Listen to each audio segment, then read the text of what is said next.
Merci beaucoup. Oui, on peut l'applaudir.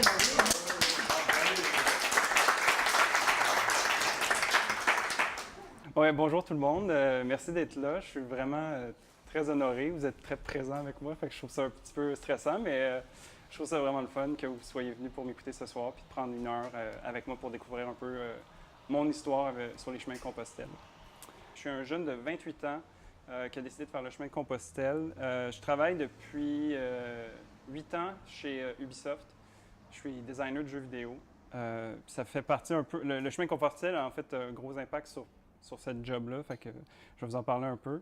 Je suis tout récemment fiancé à Sophie, qui est là-bas. Fait que ça, je suis bien content.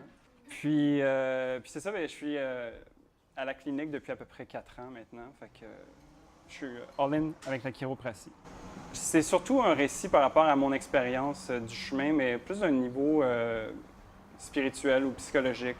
Vraiment dans l'expérience plus que dans le pratico-pratique, je pourrais dire. Donc, ça me ferait plaisir de répondre à vos questions pratico-pratiques, mais je suggère qu'on fasse ça à la fin. Par pratico-pratique, j'entends comme comment j'ai fait pour boire sur le chemin, quel soulier je me suis acheté, pourquoi j'ai utilisé un bâton de bois plutôt que des bâtons de marche comme ça. Donc ça, je suggère qu'on fasse ça à la fin. Mais si vous avez des questions en lien avec ce que je dis, il n'y a aucun problème, vous pouvez me faire signe. Fait que, à main levée, j'aimerais ça savoir qui sait c'est quoi le chemin de Compostelle. Quand même, presque tout le monde. Est-ce qu'il y en a qui ont déjà voulu le faire ou qui l'ont déjà fait? Est-ce que vous voulez le faire? Est-ce que vous savez pourquoi vous voulez le faire? C'est une question que je vous suggère d'avoir en tête tout au long de la présentation parce que c'est une question qui revient beaucoup. En fait, c'est la question qu'en tant que pèlerin ou avant même d'avoir fait le chemin ou après, c'est la question qu'on se fait le plus poser. Que ce soit par des gens qui nous écoutent par après ou par des gens qui marchent à côté de nous sur le chemin de Compostelle. Puis la question est légitime parce que c'est pas juste les autres personnes qui nous posent la question pourquoi qu'on fait le chemin, c'est toi-même tu te demandes qu'est-ce que tu fais là, parce que moi j'ai vraiment pris une sabbatique pour faire ça. J'ai été 2 mois et demi à l'étranger, comme séparé de ma copine pour faire cette expérience-là qui je savais pas exactement pourquoi je faisais ce chemin-là. C'est vraiment une question qui revient souvent. T'sais. La première fois que j'ai entendu parler du chemin de Compostelle, j'avais à peu près 16 ans. Puis ça doit venir de ma famille. T'sais, on est une famille qui est assez ouverte sur ce genre d'expérience-là ou genre développement personnel, ce genre de choses-là. Fait que ça avait piqué ma curiosité, puis sans trop savoir exactement ce que ça voulait dire, j'étais comme « Ah, je vais faire le chemin de Compostelle un jour ». Fast forward une couple d'années, en 2013, j'ai un de mes amis qui a fait le chemin de Compostelle.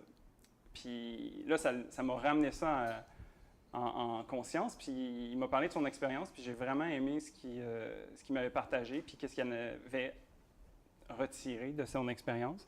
Puis ça m'a vraiment comme ravivé la flamme de vouloir, comme concrétiser ce rêve-là de jeunesse qui devenait une potentielle réalité. 2 ans plus tard, j'ai décidé, genre, OK, ça y est, je vais le faire, en 2015. Mais là, c'est la job qui m'a dit, genre, non, tu n'as pas le droit de le faire. Parce que ça ne donne pas, on a vraiment besoin de toi, tu es essentiel. Un autre projet a comme des besoins urgents par rapport à toi, fait qu'on ne peut pas te donner 2 mois et demi de sabbatique. Fait que là, j'étais vraiment comme, ça n'a pas aidé ma remise en question par rapport au travail, parce que vraiment, il était en train de me freiner dans quelque chose qui me tenait vraiment à cœur. Mais en rétrospective, je suis vraiment reconnaissant qu'il m'ait refusé ce voyage-là parce que ça m'a permis de faire la retraite de méditation Vipassana. Que je ne sais pas si vous savez c'est quoi, mais comme en une phrase, c'est genre une retraite de 10 jours de méditation parce que tu médites 10 heures par jour. Donc, je suis allé chercher un autre genre de bagage à cet endroit-là, puis je suis très reconnaissant d'avoir pu amener ce savoir-là, puis cette expérience-là sur le chemin.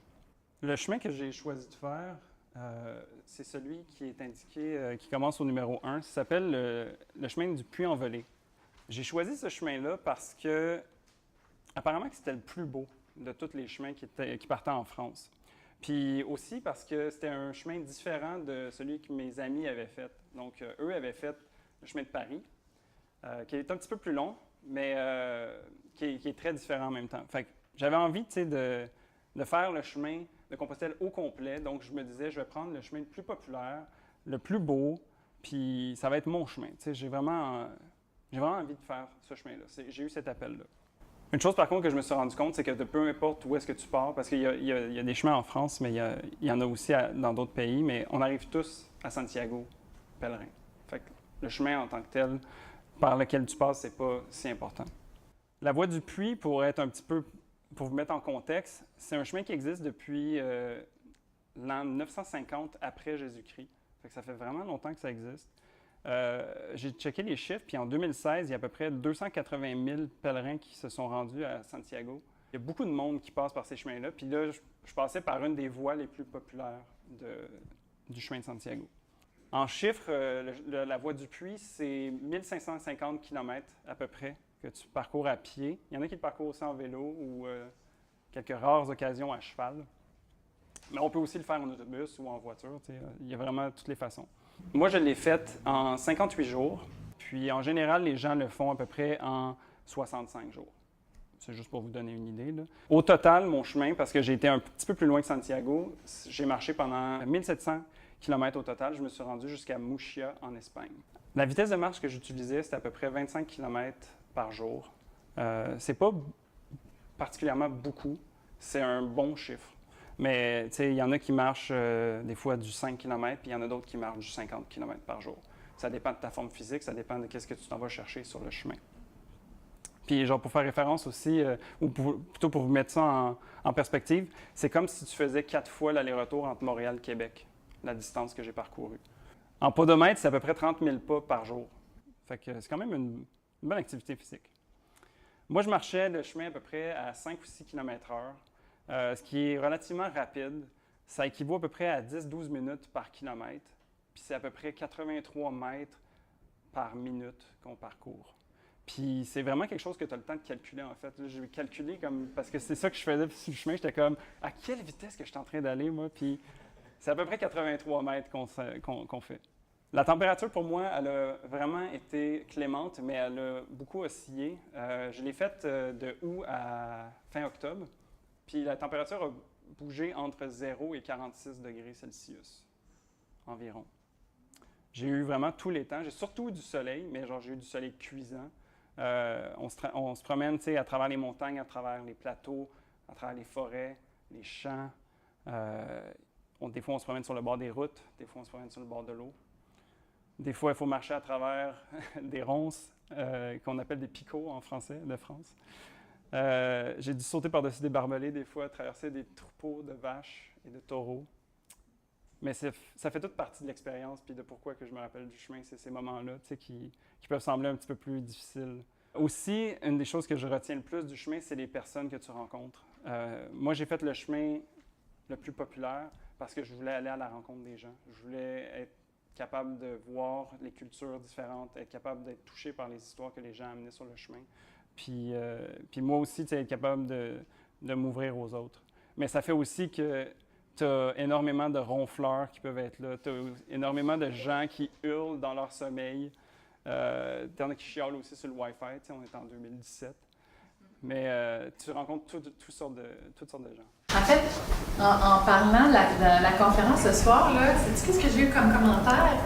Ah, de nos jours, c'est plus ce que c'était. Tout le monde est sur son téléphone, même sur le chemin. Est-ce que c'est vrai? Est-ce que tu peux vraiment aller à la rencontre des gens? Ou comme il y a beaucoup de gens qui sont sur leur téléphone, tu comprends ce que je veux dire? C'est-tu contaminé, le chemin? Contaminé, je pense pas que c'est le mot, mais c'est définitivement présent. Il y a beaucoup de gens qui choisissent leur gîte où est-ce qu'ils vont rester le soir, dépendamment s'il y a du Wi-Fi ou pas. Parce que, c'est une réalité d'aujourd'hui qu'on veut rester connecté, on veut partager un peu l'expérience, puis au lieu de la partager par lettre, on la partage par photo ou par SMS. Mais toi, ça ne t'a pas dérangé, cette réalité-là, puisque tu voulais un chemin peut-être plus introspectif, d'aller à la rencontre des gens, là, ça t'a-tu... Ça m'a pas nui. Puis tu rencontres vraiment tout genre de gens. La tranche d'âge, mettons, c'est entre... Le plus jeune pèlerin que j'ai vu, il y avait 2 mois. Puis le plus vieux, il avait 85 ans. Fait que tu rencontres vraiment tout genre de gens. Fait que, la tranche d'âge des retraités, ce qui est quand même assez nombreux sur le chemin de Compostelle, ils sont un petit peu moins techno que les jeunes. Fait que peut-être pour moi, c'était comme un décantage, mais que peut-être pour quelqu'un qui... je pense que ça dépend de la perspective que tu amènes sur le chemin. Une autre des réalités qui est propre au chemin, c'est les merles de pied, les ampoules, les tendinites. les écœurs en titre, puis les qu'est-ce que je fais là aussi. Parce que vraiment, genre, tu sais, je vous disais que c'est présent, là, genre, c'est constamment dans ta tête en train de te demander comme... Surtout quand tu as le rappel de genre l'ampoule qui est en dessous de ton orteil droite, là, tu sais, puis t'es genre, tu le sais à chaque fois qu'elle est là. Mais ça fait partie du chemin, tu sais. Comme j'ai dit, il y a différents chemins. Et principalement, ceux que moi qui m'intéressaient, que j'ai questionné à savoir lesquels que je voulais faire, c'était ça en France, parce que dans ma tête, le chemin Compostelle, pour vrai, ça partait d'en France, puis ça allait jusqu'à Santiago.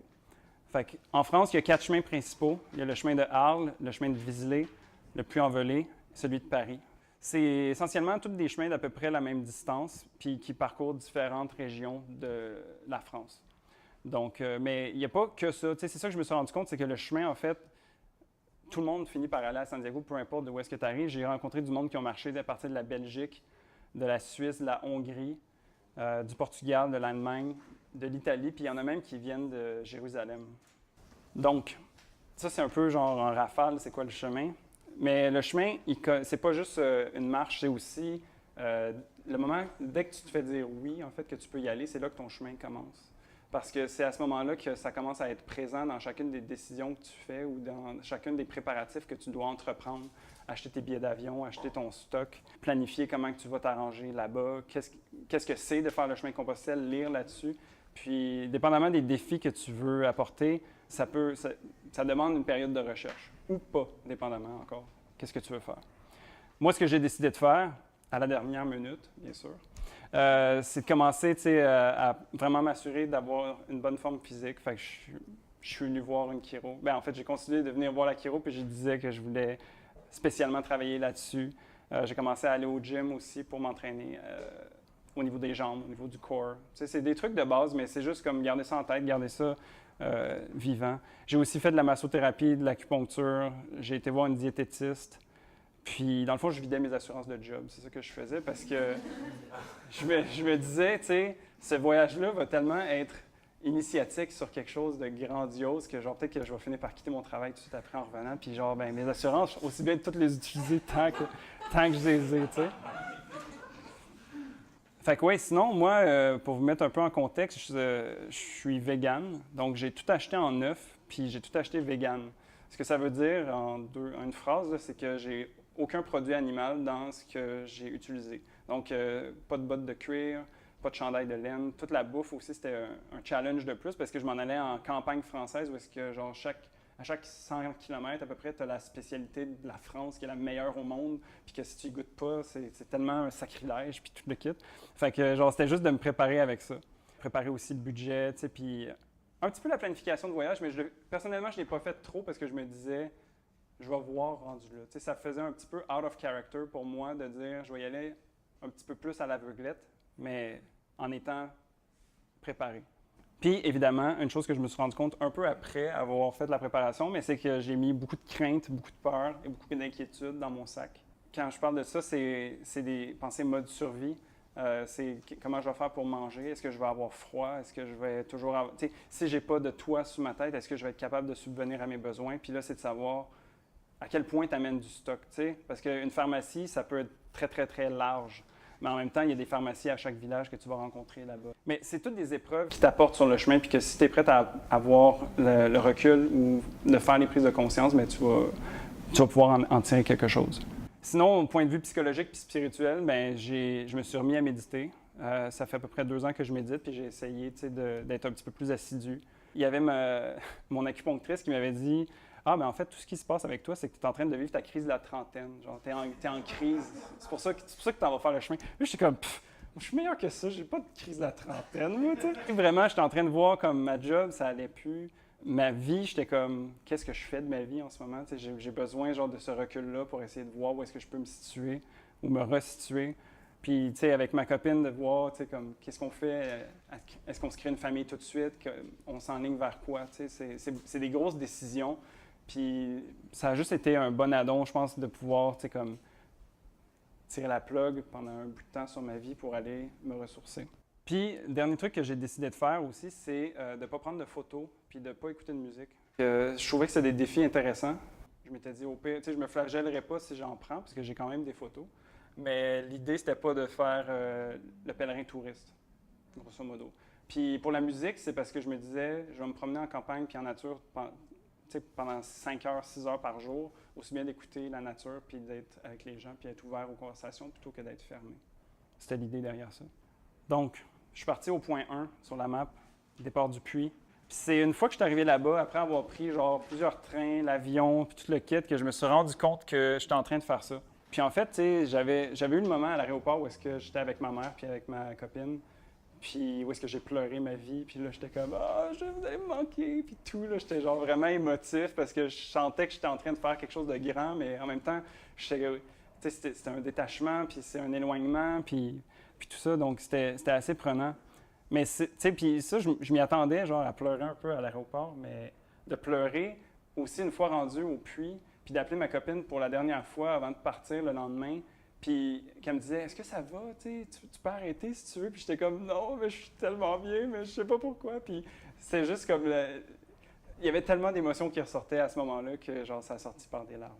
C'était-tu la première fois que tu partais seul comme ça sur un voyage ou tu avais déjà fait des expériences? C'est la première fois que je faisais un voyage seul. C'est la première fois que je faisais du hiking.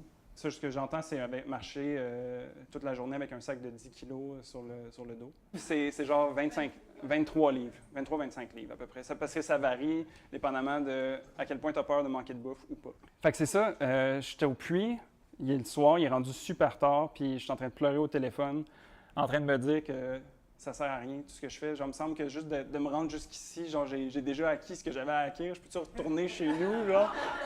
Tu sais, il y avait comme plein de peur, puis je pense là-dedans, puis de la tristesse, mais en même temps, une espèce d'extase difficile à gérer à ce moment-là. Mais j'ai quand même eu un départ pas trop pire. Parce que comme j'ai dit, je l'ai fait sur le chemin le plus utilisé, puis je l'ai fait aussi en haute saison. Du monde, il y en avait en masse. J'ai commencé le chemin, en fait, puis pendant 9 à 10 jours, on était un groupe d'à peu près 14 personnes qui se sont trouvées sur le chemin, complètement par hasard. Puis ce qui était intéressant, c'est que c'est des gens qu'on ne se serait jamais rencontrés autrement que d'être sur le chemin à ce moment-là. Il y avait surtout des gens âgés en haut de 50 ans dans ceux que je marchais, mais j'ai été très proche d'une femme qui avait 21 aussi. Fait que le groupe était vraiment très, très disparate, mais en même temps, ça, tu sais, je nous voyais, puis j'avais hâte le soir de nous retrouver, puis d'être notre petit groupe, tu sais. Ça m'a permis, tu sais, comme de m'acclimater au chemin, en fait, puis d'apprendre un peu la vie. Parce que, genre, la vie d'un pèlerin, c'est assez, ce que vous pouvez vous imaginer, c'est assez routinier, tu sais. On se lève le matin, on marche, on arrive le soir, puis on se couche. Puis ça fait ça pendant une 60aine de jours. Mais, tu sais, c'est aussi de te préparer tes étapes, de savoir où est-ce que tu vas dormir le soir, qu'est-ce que tu vas manger, avec qui tu vas manger, comment tu vas traiter tes blessures, puis avec qui tu vas partager l'apéro. Et puis c'est ça, ce que j'ai beaucoup aimé, en fait, du chemin de la France, c'est le mélange des cultures aussi, tu sais. Mais c'était un mélange des cultures, plutôt c'était un plongeon dans la culture française. Tu sais, on dit tous qu'on est d'origine française, puis que c'est nos cousins, tu sais, pour la plupart. Mais leur style de vie, leur langue, leur façon d'agir entre eux est complètement différent de la nôtre. Il y a un concept qui s'appelle vanner, ou de chambrer les gens. Puis ça, c'est l'humour français, en fait, où est-ce qu'ils vont te piquer jusqu'à temps que tu ne sois plus capable d'en prendre. Fait qu'ils sont tout le temps un peu rough. Puis moi, j'avais l'impression qu'ils s'engueulaient, en fait, quand sur la table, ou qu'ils s'envoyaient chier. Puis j'étais comme genre, wow, vous êtes donc bien intense, tu sais, genre, on est là pour, c'est chill le chemin, là, tu sais, calmez-vous. Puis là, il était comme, ah, mais non, tu sais, c'est pour voir jusqu'où la personne peut aller, c'est pour se gager, en fait. Fait que c'est un truc que ça m'a pris une couple de jours, puis une fois que je l'ai fait comprendre à certains Français, tu sais, genre, je leur ai mis en conscience qu'est-ce qu'ils étaient en train de faire, puis là, ils le voyaient aussi, puis ils trouvaient ça un peu intense. Mais en tout cas, c'est différent, mettons. Mais aussi, ce que ça fait d'être en groupe, c'est qu'il y a une espèce d'esprit de compétition. Nous autres, on se faisait appeler les speeders parce que, genre, on marchait super vite. À chaque fois qu'on avait le malheur de dire qu'on avait pris un raccourci pendant la journée, là, j'étais plus un vrai pèlerin. Direct, là, tu sais, genre d'un coup, c'était comme « Ah, ben, tu sais, toi, le chemin, c'est pas vraiment important, tu le fais pas pour les bonnes raisons, nan, nan. » Puis, tu sais, ça ramène un peu à toi, genre, à dire « Ben, ouais, qu'est-ce que ça veut dire, ça? Est-ce que je le fais pour vrai, le chemin, ou pas, tu sais? » Fait qu'on essaie de voir ça, mais il y a ce petit côté de jugement ou de compétition. Puis, avec une des personnes, c'était genre « Tu sais, on ne dira pas qu'on a tourné à gauche ici, tu sais, on va juste faire semblant. » Mais aussi, tu sais, un truc que ça m'a apporté, j'ai rencontré une kinésithérapeute là-bas, puis elle nous a appris à faire un massage des pieds. Là, je pense qu'il y a beaucoup de monde, fait que genre, on le fera pas, là, mais tu sais, c'est juste d'avoir ce knowledge-là, de savoir comment bien masser un pied, là. Oh my God, que ça fait la différence quand tu es sur le chemin. Parce que vraiment, c'était une activité quotidienne. Mais c'est toi qui masses ton pied ou c'est toi qui masses le pied de quelqu'un d'autre? C'était de l'automassage. Oui. Des fois, non, mais moi, ça m'est pas arrivé.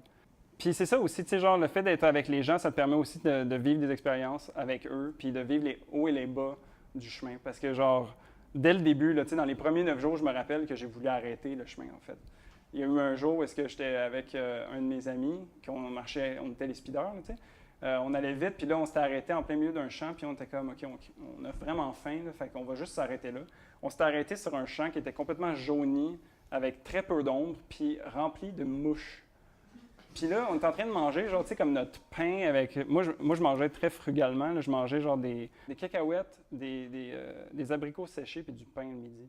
Fait que je mangeais ça, c'était un peu triste mon truc, puis en même temps, j'avais des mouches, tu sais, qui me tournaient par-dessus autour de la tête, puis j'étais comme vraiment pas bien. Puis en plus, cette journée-là, j'avais manqué d'eau, fait que là, à ce moment-là, j'étais vraiment genre comme, I'm done, genre j'ai fini, genre c'est chiant de faire ça, tu sais. C'est vraiment le moment que j'ai... Un des moments les plus beaux où est-ce que j'étais genre, puis c'était au début, genre jour 4, là, où est-ce que j'étais comme, c'est de la merde, tu sais. Tu as parlé aux gens qui étaient avec toi? Oui, puis on partageait un peu la même opinion parce que vraiment, à ce moment-là en particulier, on était comme, on a vraiment hâte à la bière du soir, tu sais, pour être posé sur une terrasse avec une chaise parce que, tu sais, on était vraiment dans le champ, là, assis. C'était pas vraiment génial. Mais une chose qui est inévitable avec des groupes comme ça, parce que le chemin de Compostelle, on ne le fait pas nécessairement tout d'une traite. Il y a des gens qui le font par section. Donc, on doit voir partir des gens qu'on aime. Puis ça arrive souvent. Surtout dans les premiers jours, parce que je me suis rendu compte que c'est une destination vacances pour les Français de faire le chemin de Compostelle. Fait qu'il y avait beaucoup de monde qui faisait le chemin jusqu'au jour 9, puis après ça, ils arrêtaient. Fait que c'est, tu sais, de voir partir ces gens-là, c'est difficile parce que les liens que tu crées sont comme en dehors du temps. Fait que le temps est ralenti, mais en même temps, il passe très vite. Donc, on crée des liens vraiment forts avec eux très rapidement. Puis de les voir partir, c'est carrément comme si tu disais au revoir ou adieu à certaines personnes. Ça peut être intense des fois. Oui? Bien, non, peut-être que je pose trop de questions, tu me le dis. Non. Mais je trouve ça intéressant de penser qu'il y en a qui sont là comme pour une grande quête, qui sont comme en train de te juger, que tu prennes des raccourcis, puis il y en a d'autres qui sont là en touriste. En mode vacances. Ouais. Puis, tu sais, est-ce que tu peux autant créer les mêmes liens avec ces personnes-là? Est-ce que c'est la même intensité ou c'est, tu sais, il y a comme, tu sais, ceux qui sont en vacances, puis comme les vrais qui vont se rendre. Tu sais, tu comprends ce que je veux dire? Y a-tu comme une différence de c'est... Pourquoi tu fais le chemin? C'est la question la plus populaire, mais je pense que la question la plus dure, puis je vais le voir à la fin si je suis capable de trouver comme une façon de le fignoler, mais c'est est-ce que tout le monde devient pèlerin à Santiago? C'est une question qui est valide. Je dis ça parce qu'il y a du monde qui me disait qu'ils ne se sentaient pas comme étant pèlerin à la fin. Puis il y en a qui le font clairement juste pour le sport, tu sais, genre le défi physique ou genre marcher en nature, ça les relaxe, fait qu'ils font ça. Mais je crois que ultimement, il y a quand même une énergie spéciale sur le chemin. Puis ça vient toucher les gens d'une manière inexplicable, même si tu es en vacances. Tu sais, c'est comme une des meilleures places où est-ce que tu pourrais être en vacances, selon moi. Tu sais, parce que ce qui se passe sur le chemin est comme tellement unique et spécial que j'imagine que tu restes touché de cette expérience-là quand même. Tu sais, mettons pour toi, Gabriel, il n'y avait pas de différence de parler avec un sportif ou, tu sais, comme un, tu sais, je veux dire, d'échanger ou de t'entraîner. C'était plutôt ça, peu importe le type de pèlerin.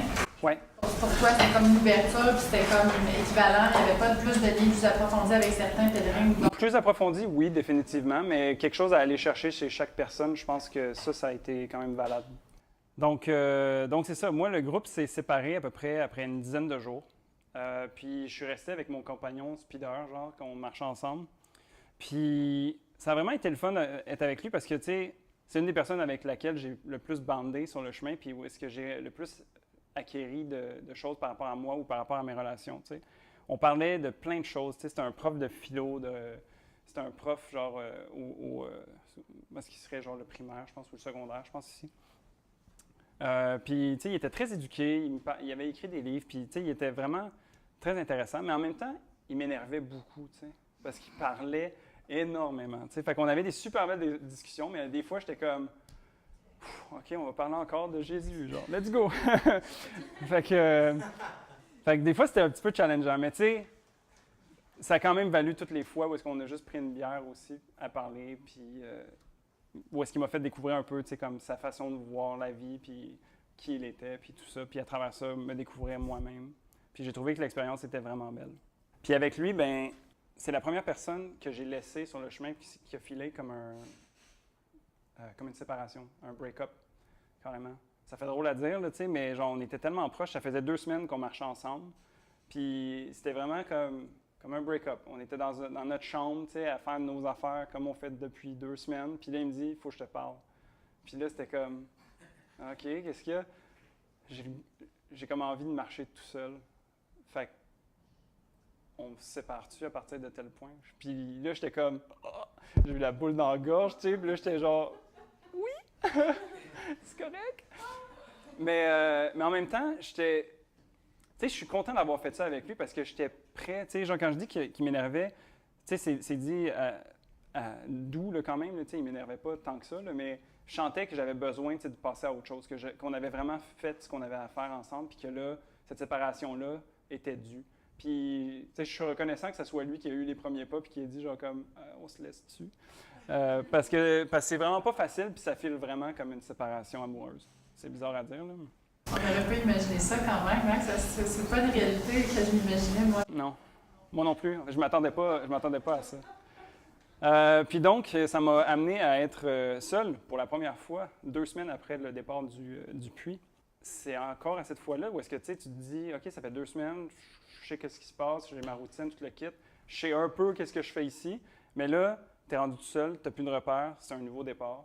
Pourquoi je fais le chemin? Tu sais, genre, ça fait mal, rendu là, tu sais. Fait que la question revient toujours. Une des façons que j'ai essayé de trouver pour répondre à cette question-là, c'est que je me suis mis à méditer. Fait que méditer sur le chemin, c'est pas facile parce que tu as ta routine puis tu as la vie quotidienne du pèlerin qui est toujours présente. Mais ce que j'ai lu par après, c'est que de simplement marcher en nature, ça met ton cerveau en mode alpha, qu'on appelle, ce qui est des ondes cérébrales qui sont à peu près similaires à quand tu médites. Donc, simplement de marcher 5 heures par jour, je méditais 5 heures par jour, même si je ne méditais pas assis ou genre en train de penser à rien ou d'essayer de juste laisser le flot de mes pensées aller. Puis en fait, ce qui arrivait quand je méditais sur le chemin, bien, je me perdais. Parce que sur le chemin, tu sais, on sait où est-ce qu'on va parce qu'il y a genre des balises qui sont partout, puis tu suis les flèches.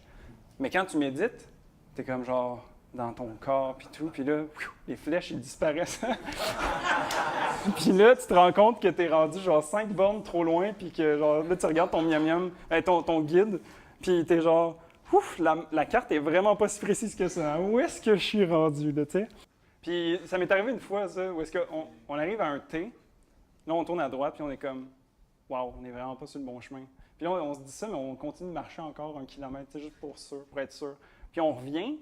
Dans ma tête, ça a juste été comme un 180, puis on a été de l'autre bord, mais j'ai jamais revu le T. Mais j'étais sur le chemin pareil. Fait en tout cas, c'était un peu spécial. Genre, je pense que c'était la providence du chemin là, qui a fait son œuvre. Tu as quand même comme un repère électronique Oui, je pourrais en parler plus tard, ça, mais oui, c'est des guides que tu peux acheter ou tu peux acheter des cartes aussi. Il y a une panoplie d'outils que tu peux utiliser. Ça dépend à quel point tu veux être sécurisé dans ton approche du chemin ou si tu veux y aller un peu genre à l'aveuglette. Puis, ben, tu vois, celui avec qui je marchais, lui, il était très carte. Fait que lui, là, il savait à chaque 100 mètres, là, check, il va avoir un truc là. Puis, il avait le nez dans les cartes, genre sans arrêt. Puis moi, j'étais plutôt comme, je suis content d'être avec quelqu'un qui a des cartes. Mais sur les chemins, oui. Il t'arrive d'être parfois seul, te sentant perdu dans sur le chemin. Il y a toujours quelqu'un à côté avec qui partager cette sensation d'être perdu. Tu es vraiment content quand tu te sens perdu et que tu vois un sac à dos passer parce que tu te dis, genre, tu sais, c'est ton attache, là, ton accroche. Mais oui, ça m'est arrivé une fois en particulier où est-ce que j'étais vraiment tout seul, perdu. Puis tu vois, c'est la magie du chemin, là, je sais pas, c'est comme, il y a quelqu'un qui s'arrête en voiture à côté de toi puis qui te dit, genre, comme, hey, t'es un pèlerin, hein? Puis c'est comme, ouais, il dit, le chemin, il est là-bas. Puis là, t'es comme, genre, wow, tu sais, puis c'était en Espagne, ça s'était passé, puis j'étais comme bien content parce que mon espagnol est correct, mais vraiment pas parfait.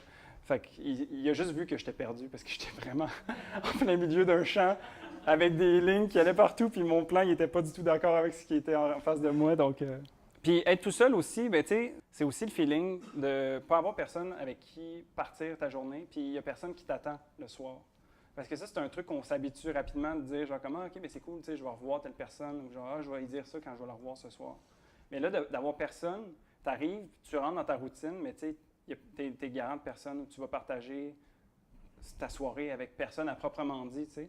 Fait que ce que ça t'amène à faire, c'est à t'ouvrir sur les autres, puis à recommencer le processus. Fait que c'est pour ça que je vois ça comme un nouveau départ, carrément, parce que t'es à un point où est-ce que t'es comme, ben, si t'as envie d'être seul, c'est parfait, parce que, genre, il y a personne qui est là, mais, tu sais, en même temps, t'as le goût de partager ton expérience, ou genre, t'es dans la même chambre avec quelqu'un que tu connais pas, donc, tu sais, t'échanges avec lui pour savoir d'où est-ce qu'il vient, où est-ce qu'il va, ça fait combien de temps qu'il marche.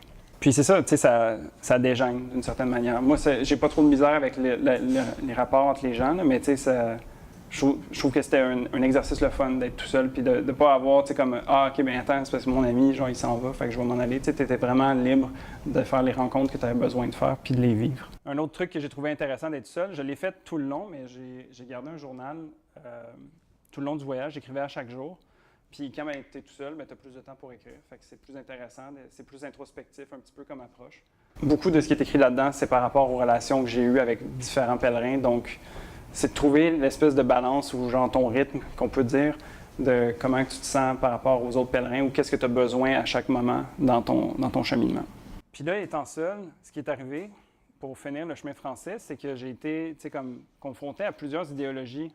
Plusieurs gens qui me disaient, genre, comme, pourquoi toi tu marches le chemin? Puis là, tu entends leurs histoires aussi. Parce que là, tu as beaucoup de gens, tu sais, qui le font soit pour la religion. Il y en a qui le font. Tu sais, pour la religion, là, moi, j'ai rencontré une femme qui était une Chinoise catholique qui vivait au Maroc, puis qui avait l'air de fuir ses problèmes de sa famille qui vit à New York. C'était genre comme, elle avait l'histoire, là, tu sais, comme, que t'es comme, waouh, OK, toi, t'amènes un bagage. Puis, tu sais, sa question à elle, qu'elle venait poser au chemin, si on peut dire, c'était, est-ce que je prends ma retraite à 30 ans ou pas? Parce qu'elle venait de recevoir un héritage, genre épouvantable, tu sais, comme qui lui permettrait d'être en retraite.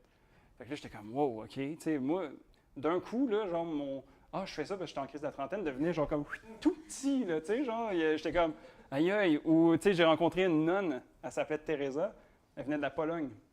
Elle, ça faisait 7 ans qu'elle marchait depuis la Pologne, un petit peu à chaque année. Mais genre, elle était rendue où est-ce que moi j'étais, tu sais. Puis la Pologne, c'est loin, là.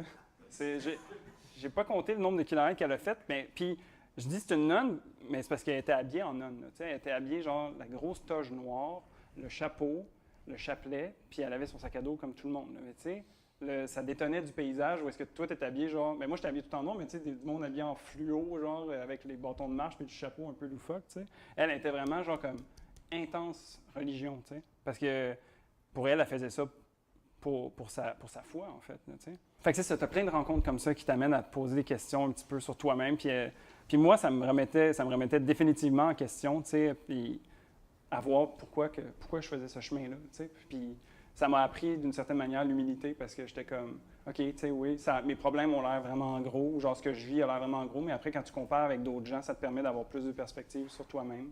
Puis ça, c'est une des choses que le chemin m'a apporté, tu sais. Puis là, c'est pas mal la fin, ça, du voyage en France. Ça fait à peu près 1 mois là, que je marche, mettons. Puis tu vois les Pyrénées, au loin. Les Pyrénées, c'est une chaîne de montagnes qui est comme à la frontière entre l'Espagne et la France. Puis quand tu vois ces Pyrénées-là, moi j'aime beaucoup les montagnes déjà à la base, mais quand tu vois les Pyrénées, t'es comme genre, aïe aïe, tu sais. Là, tu as comme le gros coup, le poids du chemin qui arrive d'un coup. Là, tu es comme, OK, là, ça fait 1 mois que je marche, je suis rendu à moitié. C'est magnifique comme paysage, genre, c'est époustouflant. Puis c'est comme ça vient marquer un peu ton chemin parce que tu es en train de passer à une autre étape, là, tu sais. Puis là, tu es habitué en France, tu sais, puis tout ça, mais comme là, d'un coup, tout devient en espagnol.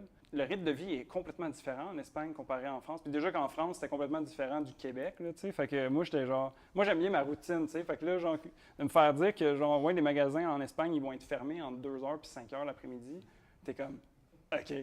Puis les restos, ils servent la bouffe à 8h30 le soir. Fait que t'es comme... Ça, c'est tôt, genre. C'est l'horaire pèlerin, genre, tu sais. Puis là, avec toute cette énergie-là, tu sais, genre les Pyrénées, puis genre le défi qui s'en vient, puis tout ça, là, j'étais comme genre, je suis rendu hot, là. Je suis un vrai pèlerin, genre, parce que, genre, ça fait 1 mois que je marche, puis tout. Tu traverses la porte de Saint-Jacques, puis t'as genre une énergie qui te fais une douche. Tu sais, genre, c'est une porte qui est vieille de je sais pas combien de temps, là, tu sais, mais genre, c'est la porte de Saint-Jacques, c'est mythique, puis tout. Fait que, puis c'est vraiment comme tu rentres à la ville de Saint-Jean-Pied-de-Port, qui est le début du Camino Frances, qui est le chemin en Espagne. Puis là, j'étais comme, j'ai la confirmation que je fais le bon chemin, puis que je suis à la bonne place, parce que genre, je sens une énergie comme qui me transporte, puis genre, je suis fier de moi, tu sais. Fait que, grosso modo, mon ego est genre dans le tapis à ce moment-là. Puis dans le fond, ce qui arrive, c'est beaucoup dans les contrastes pour moi, là, mais tu sais, mon ego est dans le tapis, puis je suis comme genre, je suis une vedette, j'arrive à Saint-Jean-Pied-de-Port. Tout le monde ici, c'est des nouveaux, parce qu'il y a beaucoup de gens qui commencent en Espagne. Puis là, toi, t'arrives, t'es comme, ah, moi, je connais ça. Puis il n'y a personne qui te remarque. T'arrives, là, puis t'es genre comme, salut, j'ai réussi. Puis tout le monde fait genre comme, ah, whatever. Tu sais, genre, il y en a 10 000 autres pèlerins autour de toi. Genre. Puis dans le temps que moi, j'étais là, il y avait à peu près 3 000 pèlerins par semaine qui passaient par Saint-Jean-Pied-de-Port. Fait que vraiment, tu sais, tu fais partie du décor. Tu sais, je parlais d'humilité, mais genre, j'en ai eu une autre claque d'humilité, genre, en me disant, genre, que c'est une petite douche froide. Mais ça fait du bien, tu sais. Tu voulais dire quelque chose? Ben, en fait, je voulais vraiment pas te. Là, ça n'a plus rapport, mais c'est parce que je me dis, tu sais, comment tu peux ne pas avoir le temps pour faire des dessins? Tu sais, comme, t'es pas là comme avec plein de temps, c'est pas juste comme ça, genre. Ouais. Tu sais, je trouvais ça comme intéressant que. Je peux peut-être en parler vite fait, là, mais quand je parle de routine, là, moi, ma routine, c'était genre, je partais à peu près à 7h, 7h30 le matin. Je marchais, là, je mangeais à des heures précises, je collationnais à des heures précises. Puis, ce que je voulais, moi, c'était d'arriver le plus tôt possible à l'auberge pour faire ma lessive, faire mon épicerie, puis faire ma bouffe. Puis que ça ait le temps de sécher. Parce que, tu sais, oui, tu peux arriver à 8h le soir, de nuit, tu sais, il n'y a aucun problème à ça. C'est juste qu'il faut que tu te dises que tu n'auras pas le temps de manger nécessairement ce que tu voulais. Puis moi, étant vegan, tu sais, je faisais plus attention à ça. Puis d'avoir du linge mouillé ou de ne pas se laver le linge parce que tu n'as pas eu le temps, puis nanana, ou tu n'as pas envie de payer pour une laveuse sécheuse. Ça fait toute partie des décisions que tu as à prendre. Puis dans mon horaire, genre de pèlerin, moi, ce que j'aimais, c'était d'arriver, puis faire sécher mon linge, puis d'être prêt, puis tout mon sac est fait pour le lendemain. Puis je pouvais aller profiter. Moi, j'aimais beaucoup aller profiter de l'apéro pour parler avec les gens, tu sais. Puis là-bas, l'alcool, il coûte presque rien, genre, tu sais. Fait qu'une bouteille de vin, c'était 2 € à peu près. Fait que j'étais comme, tu sais, tu partages, puis c'est ça qui est le fun. Fait que là, je me suis senti comme une vedette, je me suis fait rentrer une claque d'humilité, mais je m'en suis pas rendu compte sur le coup, tu sais. Fait que genre, moi, j'étais dans mon espèce d'effervescence de genre comme, ouais, je suis rendu à la moitié. Fait que je suis devenu hyper romantique d'un coup aussi. Mon ami m'avait dit, écris-moi une seule fois quand tu vas sur le chemin, puis fais en sorte, genre, que ça soit l'esprit du chemin, puis non. Moi, dans ma tête, je me suis créé une histoire genre, par rapport à ça. J'étais comme, ah ouais, tu sais, ça va être, on va devenir des frères pèlerins, puis tout. Fait que j'étais comme rendu vraiment dans une histoire romantique, puis tout ça. Fait que je savais que c'était à Saint-Jean-Pied-de-Port que je voulais écrire mon histoire. Fait que genre, j'étais comme, OK, je vais prendre le temps, ça va être cool. J'ai écrit un courriel. Puis là, j'étais genre, tu sais, les communications avec ma copine étaient sporadiques parce qu'on avait décidé de faire ça comme ça, tu sais, de pas trop se communiquer à chaque jour, juste pour comme vraiment vivre la séparation, le détachement. Puis là, à ce moment-là, moi, je me suis dit, c'est parfait, je vais y écrire une lettre à la main. Puis ça va être tellement romantique. Je lui ai écrit, genre, comme avec tout l'amour qui m'enivre, tu sais, maintenant. Fait que là, je lui ai écrit une super belle lettre, je mets ça dans la poste, puis je suis comme, yes, c'est hot. J'étais comme vraiment, genre, super énergisé, là, tu sais, à ce moment-là. Puis là, tu vois, ça a comme accéléré un peu le temps. Puis, ben, le courriel de Simon s'est rendu beaucoup plus vite que la lettre que j'ai envoyée. Fait que là, ma blonde s'était rendue compte que j'étais rendu en Espagne, puis que je n'y avais pas donné de nouvelles. Fait que là, elle a commencé à capoter un petit peu. Puis à faire genre comme, ben, le Chris, il m'a pas écrit, genre, tu sais. Fait que là, puis là, moi, ça, j'en suis pas conscient à ce moment-là, tu sais. Je sens l'autre claque d'humilité. Ouais, ça s'en vient pas pire. Ça s'en vient pas pire. Mais tu sais, je mets ça drôle, mais tu sais, sur le coup, ça a quand même eu son impact parce que à un moment donné, tu sais, elle m'écrit. Puis moi, c'est toujours moi qui lui écrivais. Fait que là, je vois un courriel arriver, puis il est très short, tu sais, genre comme « ça va », point. Tu sais, c'est genre ça. Là, je suis comme « oh là là, il y a quelque chose qui va pas ». Fait que là, je décide, tu sais, de l'appeler, puis tout ça. Puis, en tout cas, pour faire une histoire courte, là, ça a été vraiment compliqué de connecter avec elle. Le Wi-Fi était à chier. Puis tout ce que j'ai vu, moi, c'est sur Skype, genre la face de ma blonde, genre, qui pleure. Puis ça a coupé. Fait que là, j'étais comme « oh my God, qu'est-ce qui est en train de se passer, là, tu sais ». Mais comme, long story short, on a failli se laisser à ce moment-là parce qu'il y avait comme beaucoup d'intensité émotive, puis genre de détachement, puis de circonstances qui se sont mises en place pour amener jusqu'à ce doute par rapport à notre couple ou par rapport à qui on était. Puis tu sais, de son côté, moi, j'y avais déjà dit, tu vas voir, tu vas vivre un chemin de Compostelle, même si tu ne le fais pas à pied. Tu sais, à travers mon expérience, tu vas le vivre. Puis elle était, selon moi, définitivement en train de vivre son chemin, tu sais, puis sa confrontation par rapport à elle. Puis là, tu sais, avec la distance, puis le Wi-Fi qui est pas bon, puis tout, là, fait que genre, ça a créé une belle boule de genre, c'était pas facile sur le coup, mais tu sais, de cette expérience-là, on en est sorti tellement plus grand, tu sais, puis là, ben, on est rendu fiancés, fait que c'est cute. Fait que là, j'ai eu des belles claques d'humilité. Je suis de retour sur le chemin, puis j'ai encore l'impression d'être à la case départ. Je sais pas exactement qu'est-ce que je fais. Je vois plein de nouvelles personnes qui me posent des questions, que je suis comme, ça fait 1 mois, tu sais, que genre, je suis rendu là, j'ai déjà toutes mes manies, j'ai mes trucs que genre, je fais qui sont bizarres, mais qui marchent parce que je les ai testés pendant plusieurs jours de marche, puis tout ça. Fait que, encore une fois, la question pourquoi je fais le chemin revient, tu sais, à se demander comme, ça a servi à quoi de faire le chemin en France si tout le monde commence ici puis qu'on va tous finir à la même place? Fait que, plein de prises de conscience qui commencent à arriver. Puis mon chemin espagnol a commencé par la rencontre de 2 Français, Anne-Claire et Jérémy, qui les 2 ont marché à partir du puits aussi. Puis on a parti à peu près dans les mêmes dates, si je ne me trompe pas, mais on ne s'est jamais croisés jusqu'à ce qu'on se voit à Saint-Jean-Pied-de-Port. Puis ce qui était drôle, c'est que je savais qui était Anne-Claire avant de la rencontrer. Je ne l'ai pas rencontrée à Saint-Jean-Pied-de-Port, mais comme quand je l'ai vue, la fille asiatique qui vivait au Maroc m'avait parlé de elle. Fait que j'arrive et je dis « Ah, OK, t'es telle personne. » Fait que sur le chemin, tu sais, le monde est petit puis tu commences à connaître tout le monde.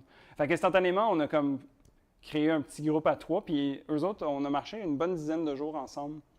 Puis c'était vraiment une belle expérience pour moi parce qu'avec eux, vu que j'avais développé, tu sais, j'ai eu le voyage seul, le voyage avec une personne, le voyage en groupe, le voyage à travers plusieurs personnes. Puis là, on était rendu un trio. Fait que c'était une autre dynamique encore, tu sais, puis ça m'a apporté beaucoup de choses. Ça m'a permis d'apprendre beaucoup sur moi, puis d'avoir leur perspective, puis d'aller plus en profondeur sur qui ils étaient, m'ouvrir plus. Ça m'a vraiment permis de créer des liens intéressants. Puis c'est avec eux que j'ai eu les trucs les plus fous, genre sur mon chemin, genre où est-ce qu'en rafale, j'ai eu genre des punaises de lit. J'ai eu mon sac qui a brisé. Anne-Claire, son chum l'a laissé sur le chemin parce qu'il l'avait trompé. La camaraderie qu'on a comme développée à travers tout ça, puis l'ouverture du cœur, tu sais. Juste pour vous donner une idée, Anne-Claire, c'est une des personnes qui m'a le plus touché parce que, étant 2 personnes qui se connaissent pas du tout en fait, mais qu'après un certain dialogue, on a vu qu'on vivait le même genre de choses, elle s'est ouverte à moi, tu sais, sur des sujets comme sa boulimie, son anorexie, que c'est le genre de choses que tu parles pas avec des inconnus, tu sais, ou est-ce que tu t'interroges pas sur ces genres de choses-là, ou qu'est-ce que ça veut dire. Ça m'a vraiment comme beaucoup touché, en fait, c'est cette chance-là de pouvoir, tu sais, comme aller au centre d'une personne, puis d'aussi te permettre de t'ouvrir. Tu sais, genre tout ce qui s'était passé avec ma copine, c'est avec elle que je l'ai vécu parce que c'était la seule personne avec qui je pouvais en parler. Puis un truc que j'aimais beaucoup aussi, tu sais, c'est autant on pouvait s'ouvrir, autant on était capable de marcher en silence ensemble. Puis c'est quelque chose que moi, je trouve que c'est spécial parce que habituellement, on associe le silence, tu sais, au malaise, puis tout ça. Mais être capable de marcher pendant 5 heures de temps à côté de quelqu'un sans vraiment parler ou genre en parlant sans parole, ça montre à quel point tu peux avoir créé des liens avec quelqu'un. Puis ça m'a beaucoup touché, en fait. Puis c'est ça, fait que eux autres, tu sais, on a marché ensemble, on s'est séparés. Puis à la fin, bien ça, j'en reparlerai, mais on s'est retrouvés. Fait que ça, c'était aussi intéressant. Puis là, je marche. On est rendu à peu près, je pense que c'est la moitié quasiment du chemin français, en Espagne. Puis j'ai particulièrement noté ce point-là parce que c'est à partir de ce moment-là que j'ai compris que le chemin de Compostelle tirait presque à sa fin. Je suis rendu à peu près au jour 49 de mon aventure. Il y a un rituel qui entoure la croix de fer qu'on appelle. Des croix, il y en a partout sur le chemin, puis les gens, en général, ils vont comme prendre des roches, puis juste comme déposer la roche sur la croix, parce que tout le monde fait ça. La croix de fer est gigantesque, en fait. Les croix, il y en a partout en bois, en métal, en pierre, mais ils sont comme, tu sais, ça de gros. Celle-là est montée sur un mât d'à peu près 7 mètres, puis il y a une croix sur le top. Puis ce qui est particulièrement impressionnant, c'est la base qui est un amoncellement, un monticule de roches laissées par des pèlerins à travers les années. Pourquoi c'est spécial à cette place-là? C'est que la roche que tu déposes à cet endroit-là, c'est une roche qui vient de où est-ce que tu pars. Donc moi, j'avais depuis 6 mois avant l'arrivée à cet endroit-là, une roche qui venait de Montréal. Puis que je traînais dans mes poches, puis que je savais qu'il fallait que je la dépose là, puis que ça allait être genre, tu sais, un rituel cute. Mais tu sais, avec la prise de conscience que le chemin est presque tiré à sa fin, que tu te demandes toujours qu'est-ce que tu fais là, genre, puis que tu es en train de te dire que de mettre une roche sur un tas de roches au pied d'une croix, tu es sur le bord des larmes, puis tu vois que tout le monde autour de toi est comme en train de vivre un moment, tu te dis genre comme qu'est-ce qui se passe, tu sais? Parce que cette roche-là, ce qu'elle représente, c'est tous tes fardeaux, tes soucis, tes péchés. Puis grosso modo, ça représente qui t'es sur le chemin puis dans la vie, puis tu le déposes là-bas. Fait que c'est comme si tu laissais une partie de toi-même sur le chemin, puis c'est vraiment pas une expérience facile à faire. J'imagine que tu peux le faire comme de façon complètement détachée, puis laisser ça, puis whatever. Mais moi, je vivais avec beaucoup de symbolique puis beaucoup de spiritualisme dans mon chemin. Fait que ça a été comme carrément de laisser une partie de moi-même, tu sais. Puis on se rend compte aussi que les histoires, tu sais, il y a une personne que lui, sa roche, moi c'était un caillou, là, tu sais, un tout petit caillou. Il y a un monsieur, il se promenait avec une roche de 1/2 kilo dans son sac. Puis c'est exactement la réaction que j'ai eue, genre, qu'est-ce que tu fais à te trimballer 1/2 kilo de roche dans ton sac, tu sais? Puis sa roche était comme vraiment grosse, puis toute belle, tu sais, elle était toute peinturée avec des couleurs. Puis là, je dis, tu sais, pourquoi? Puis, pour faire une histoire courte, ce gars-là, il avait 65 ans, puis il y a une enfant autiste adulte de 29 ans. Puis, quand lui a su qu'il fallait qu'il amène une roche, elle était là, puis elle a entendu cette histoire-là, puis elle a dit « Ah, je veux te donner la roche que tu vas aller poser là. » Puis elle est allée prendre la première roche qu'elle a vue, tu sais. Puis elle a fait un beau, tu sais, comme un beau truc pour la roche, puis tout ça, puis tu sais, genre, ce gars-là, je peux juste m'imaginer c'est quoi de vivre avec un enfant autiste, adulte, puis là, après, de voir comme que son fardeau à lui, ben, tu sais, il pesait 1/2 kilo dans son sac. Tu sais, j'en parle, puis genre, je suis comme... Ça me revient des émotions, parce que je suis comme...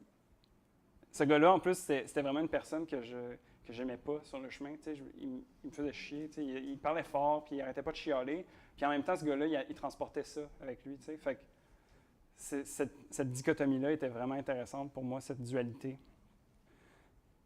Fait que tu vis tout ça, tu vis genre vraiment des émotions fortes à cette place-là. Puis là, tout de suite après, dans mon expérience à moi, c'est là que j'ai pogné une tendinite. C'est comme, autant je pouvais être parti dans les nuages, puis dans le spirituel, puis dans la symbolique de qu'est-ce que ça voulait dire, mais d'un coup, je me fais ramener, tu sais, comme à, ouais, là, t'as mal aux genoux, genre, tu sais, puis à chaque pas que tu fais, là, ça devient vraiment comme laborieux. Puis, tu sais, c'est une coïncidence, on peut dire, ou c'est peut-être ce que j'avais besoin à ce moment-là, mais tu sais, la signification n'est pas trop importante, mais ce que ça l'a fait, c'est que ça m'a ramené un peu dans mon corps, puis ça m'a ramené à dire, le chemin, il n'est pas terminé tant qu'il n'est pas terminé. T'sais, même si je suis à la fin, ben c'est pas grave, il reste toute la fin à faire. Fait que ça remet les choses en perspective. Ça te donne le goût de prendre ton temps. Puis là, à partir de ce moment-là aussi, un truc que je trouve intéressant peut-être à partager, c'est qu'il y a ce qu'on appelle le chemin végétarien. Puis ça, c'était vraiment cool parce que, étant redevenu seul à ce moment-là, ben je cherchais, tu sais, comme rencontrer des gens. Puis là, j'avais l'occasion de rencontrer des gens qui partageaient le même genre de goût culinaire que moi. Fait qu'il y a carrément, tu sais, l'opportunité d'avoir des auberges où est-ce que je pouvais manger vegan ou végétarien en plein milieu de la campagne espagnole, ce que j'aurais jamais cru possible, tu sais. Puis, tu sais, la première fois que j'ai eu de l'humus, là, tu sais, genre, je capotais, là. Tu sais, on était moi puis mon ami, là, puis je pense qu'on en a demandé 3 fois, puis on a fini le pot à cuillère, tu sais. Tellement qu'on était content d'avoir eu de l'humus, là, c'était vraiment comme un cadeau. Puis, tu sais, là-bas aussi, j'ai rencontré beaucoup de gens qui étaient plus spirituels. Il y avait du yoga, tu sais, qui était offert dans les gîtes. Puis, c'était une place où tu pouvais avoir des conversations métaphysiques sur la vie, puis sur le pourquoi de la vie, puis tout ça. Puis, moi, c'est des choses qui m'intéressent, tu sais, puis de parler de sagesse, puis de cheminement spirituel. Fait que j'étais entouré de plein de gens de cette énergie-là. Puis, j'ai trouvé ça vraiment cool. Tu sais, c'était beaucoup de mélange de cultures aussi. Il y a des gens qui venaient de partout dans le monde, qui se rassemblaient là, de tous les différents âges, tu sais. Puis ça m'a vraiment montré, tu sais, comme que tout était possible, puis que pourquoi je faisais le chemin, peut-être que c'était comme plus une question aussi importante qu'au début. Puis là, après ce petit bout de chemin végétarien, je suis arrivé à Santiago. Ce qu'on penserait être la fin du voyage. T'es comme, yes, je suis rendu à la fin, tu sais, la destination ultime, ça y est, je peux cocher ça de ma liste. Tu sais, genre, j'ai réussi à faire le chemin de Compostelle d'une shot à partir du chemin du puits, là, c'était comme... J'étais bien content. Sauf que ce qui est arrivé pour moi, mon expérience de ça, c'est que je suis arrivé seul, en fait. Étant donné que je marchais vite, que j'avais pas créé des liens aussi importants que ceux que j'avais eus dans le passé, je suis arrivé à Santiago devant la cathédrale, seul parmi tant d'autres, qui avaient l'air d'être en groupe. T'sais. Fait que là, ça te remet encore en question, comme est-ce que j'ai fait le chemin de la bonne manière? Tu te poses des questions à savoir comme pourquoi tu vis ça comme ça. T'sais. Puis encore une fois, comme à Saint-Jean-Pied-de-Port, tu n'as aucune gloire à arriver comme pèlerin à Santiago. Il n'y a pas une fanfare ou genre du monde qui cheer, qui dit « Bravo, tu as réussi! » Tu fais encore partie du décor, tu sais, puis c'est encore l'humilité qui revient, là, je pense, c'est une thématique du chemin, là. Mais tu sais, sans gloire, puis je dis sans reconnaissance, parce que tout ce que tu as vraiment, c'est genre ton diplôme, là, tu sais, je peux vous montrer ça a l'air de quoi, là. Ça, c'est ce que j'ai reçu d'avoir fait le chemin de Compostelle officiellement, tu sais.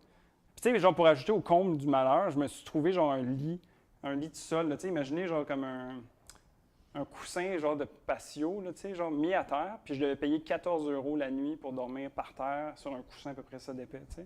Fait que c'était vraiment pas glorieux mon arrivée sur Santiago, mais en même temps, c'était la fin du voyage, puis là, c'était comme genre, je l'ai fait, tu sais. Pour parler de perspective encore, c'est là que ça remet peut-être ton voyage au complet, tu sais, est-ce que c'était vraiment si important de se rendre à Santiago ou c'était plus important tout le chemin que tu as fait? Parce que c'est vraiment ça, je pense, un des plus gros takeaways, c'est le voyage en tant que tel, pas la destination qui est importante. Pour moi, le chemin, pourquoi j'ai marché, si je peux répondre, tu sais, c'est pas vraiment pour trouver des réponses au final, mais c'est plutôt pour avoir des outils.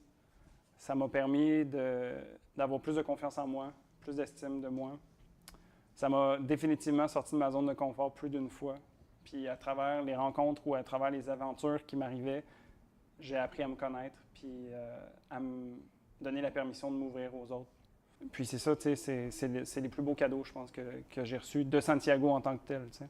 Parce que les cadeaux aussi, tu sais, c'est éventuellement revoir tes amis arriver, parce qu'ils ont marché un petit peu plus lentement que toi, fait que tu les vois arriver. J'avais pris mes premiers jours de repos à Santiago, j'avais marché sans arrêt tout d'un coup, tu sais, fait que c'était la première fois que j'arrêtais, que je brisais ma routine carrément, là, tu sais, de prendre 3 jours off, là, tu te lèves puis tu fais pas juste marcher, là, tu sais. Après 58 jours, ça se vaut quand même, là, tu sais. Puis, tu sais, une chose qui est super belle de Santiago, c'est les messes. Qu'on soit religieux ou pas, je pense que de vivre une messe de Santiago, c'est quand même une expérience unique. Vous pouvez aller voir ça a l'air de quoi sur Internet, là, mais tu sais, il y a genre des encensoirs gigantesques qui se font aller dans la cathédrale, puis juste l'énergie de tout le monde qui est là, c'est prenant, tu sais. C'est des belles choses qui arrivent quand même à Santiago. Puis là, pour la fin de mon voyage, ce que j'ai décidé de faire, c'est de continuer jusqu'à Fisterra et Mouchia. C'est un chemin, ça qu'on appelait à l'époque le chemin des sorcières ou le chemin de l'alchimiste. Moi, le chemin, je savais que j'allais le faire, mais il m'a été introduit particulièrement par un monsieur. Lui, ça faisait 15 000 km qu'il marchait. Depuis genre 10 ans, je pense. En tout cas, tu sais, ce gars-là, il est dévoué à la marche. Et encore, il est encore en train de marcher sur les chemins de Compostelle aujourd'hui, tu sais. Puis c'est ça, tu sais, lui, ce qu'il disait, c'est que ce chemin-là, qui part de Santiago vers Mouchia et Fisterra, c'est le chemin que les gens au néolithique ont suivi, tu sais. L'espèce d'esprit que les gens qui étaient à l'époque, je parle de genre 45 000 ans avant nous autres, là, tu sais, qui ont comme naturellement transitionné vers ces régions-là parce qu'il y avait comme cet appel ou cette énergie qui les poussait vers ça, tu sais. Fait on parle que c'est un chemin, tu sais, comme qu'il y a une espèce de magie ou d'énergie, tu sais, comme différente. Puis, j'en ai pas parlé, mais ce chemin-là, je l'ai fait vraiment pour moi, ce petit 4 jours-là supplémentaire, parce que tout le long du chemin de Compostelle, j'ai marché pour 8 personnes. C'est surtout des membres de ma famille, des amis proches. Je marchais avec l'idée de faire un rituel à chaque jour, tu sais, de faire, on va dire, comme une petite prière ou envoyer des pensées pour eux, pour vraiment comme marcher le chemin avec eux, pour eux, tu sais. Puis, j'ai décidé de vivre ce lâcher-prise-là en faisant le reste du chemin pour moi, où est-ce que j'avais terminé mon devoir que je m'étais donné de faire le chemin pour eux. Là, je prenais le temps pour moi. Puis, ça s'est traduit en étant le chemin le plus intense, en fait, que j'ai vécu, parce que j'ai l'impression que tout ce que j'ai vécu dans le chemin de Compostelle, du Puy à Santiago, ça a été condensé en 4 jours, tu sais.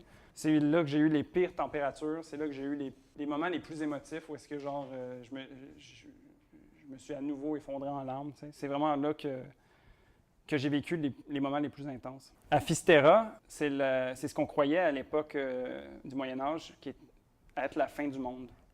Donc, quand les gens mouraient, leur âme, pour aller au paradis, passait par là, puis ça montait.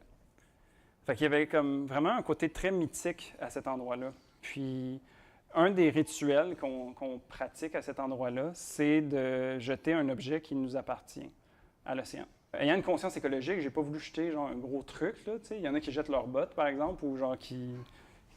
En tout cas, j'ai vu plein d'affaires.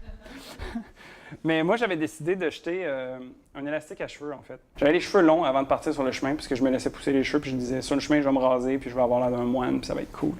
J'ai fait ça, puis genre, j'ai gardé cet élastique-là en memento un petit peu, de me dire, cet élastique-là représente qui j'étais avant le chemin.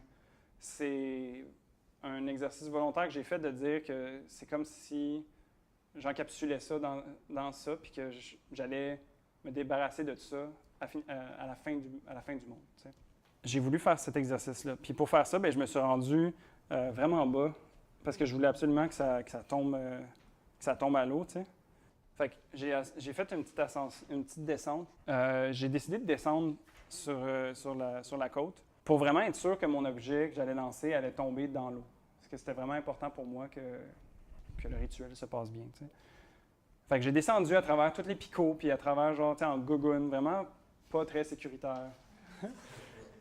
Puis je me suis rendu à cet endroit-là où est-ce que si je faisais un pas de plus, je tombais à l'eau. Puis à cet endroit-là, j'ai comme su tout de suite que c'était l'endroit où est-ce que j'allais comme laisser une partie de moi-même encore une fois.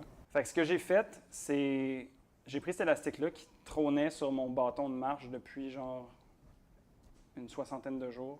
Puis j'y ai dit, en le regardant, genre, qu'est-ce qu'il représentait pour moi. Il représentait mes peurs. Il représentait qui j'étais avant le chemin. Puis quand je dis mes peurs, c'est les peurs que je connaissais, les peurs que j'ai appris à découvrir sur le chemin, les peurs que la société t'inflige, les peurs que les autres te donnent. Puis tout ça, dans le fond, c'était vraiment comme autour de la peur. Puis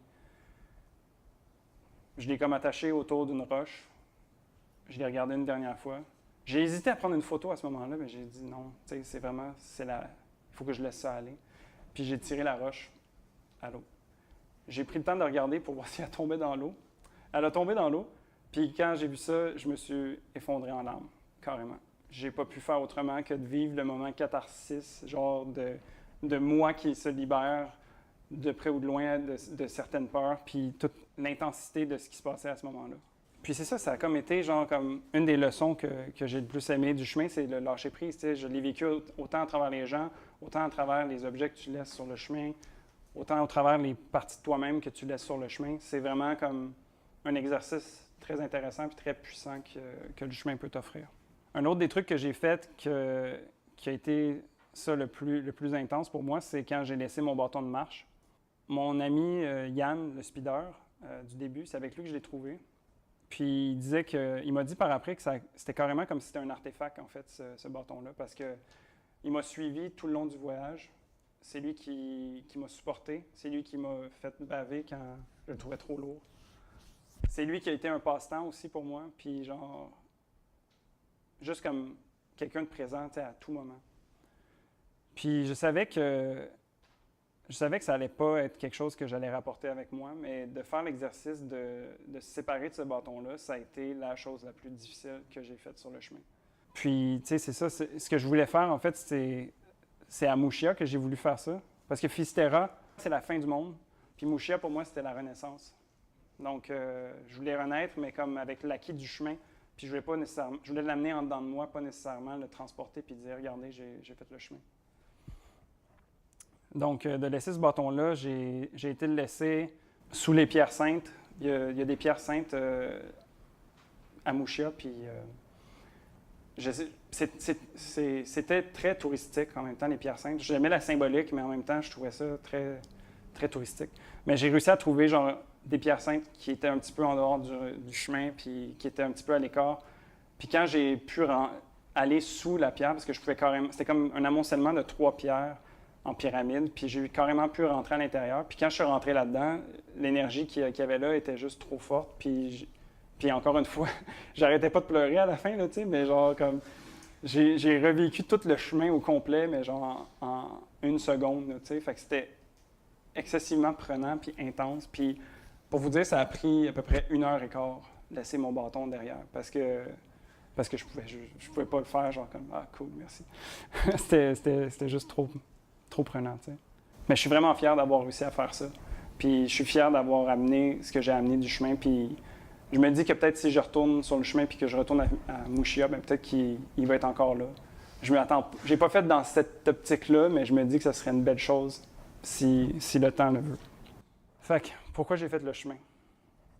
La phrase que je trouve qui représente le plus ça pour moi, c'est « J'ai fait le chemin pour en avoir mon histoire ». C'est peut-être très vague de dire ça, là, ou peut-être que ça ne vous dit rien, mais pour moi, ça veut tout dire en même temps. Puis est-ce qu'on devient pèlerin? Moi, je pense que oui.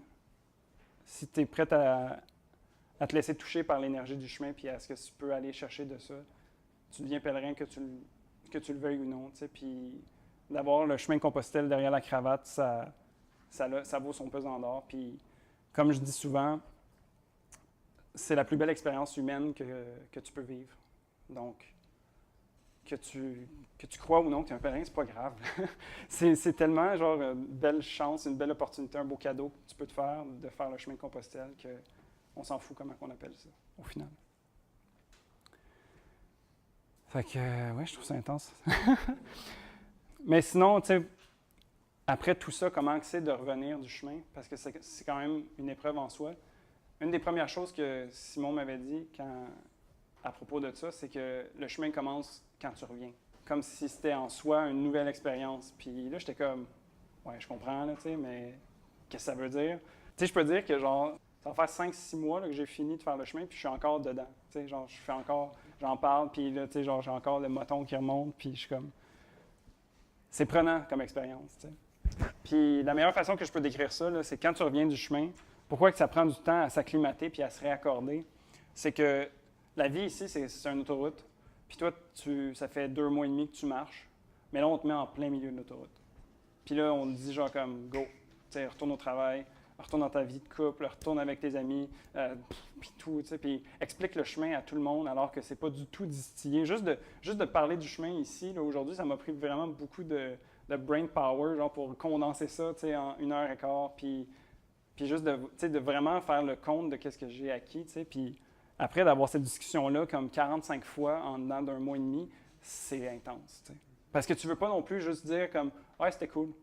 Tu sais, parce que c'est vraiment pas ça. Je pense que vous pouvez le sentir, tu sais, que c'est pas juste ça. Fait que je voulais partager un peu vraiment c'était quoi l'essence du chemin pour moi. Puis, mais tu sais, des conversations de 4 heures de temps, mais ça prend du temps. Sinon, un des trucs qui m'a beaucoup aidé, tu sais, c'est il y a une association Jacquard au Québec. Puis il y a un atelier qui était donné par Guy, qui m'a beaucoup aidé, qui est le retour de Compostelle. Essentiellement, ce que ça te permet, c'est de parler avec des gens qui ont fait l'expérience comme toi puis qui sont de retour dans un contexte normal. Puis, peu importe si tu as marché beaucoup, pas beaucoup, longtemps, pas longtemps, tu sais, peu importe quel genre de pèlerin que tu es, tu dois revenir du chemin. Donc, je crois que c'est un exercice vraiment important à se donner puis accepter qu'on ait besoin de passer à travers ce temps-là. Puis ça a vraiment été le fun parce que tu peux échanger, tu sais, tu retrouves un peu cette essence-là du chemin où est-ce que tu peux parler avec n'importe qui, tu sais, de façon très ouverte parce que vous avez vécu, vous avez le même dénominateur commun, tu sais. Puis, tu sais, je peux, mais je peux pas nécessairement, tu sais, comme faire ça avec n'importe qui dans la rue, tu sais. Mais sur le chemin, c'était beaucoup plus propice à ça. On revient du chemin, on est plus nous-mêmes, puis ça prend du temps aussi à comprendre puis à mettre ça en perspective. Puis une phrase que j'aime bien, là, c'est genre le chemin, ça change pas les gens, mais ça change les gens. Donc, on revient plus nous-mêmes, puis des fois les gens sont pas habitués. Fait que ça prend du temps. Faut se donner la chance de communiquer avec les autres, puis de s'ouvrir son cœur, puis c'est ça, de partager. Fait que merci beaucoup, puis Ultreya, comme on dit.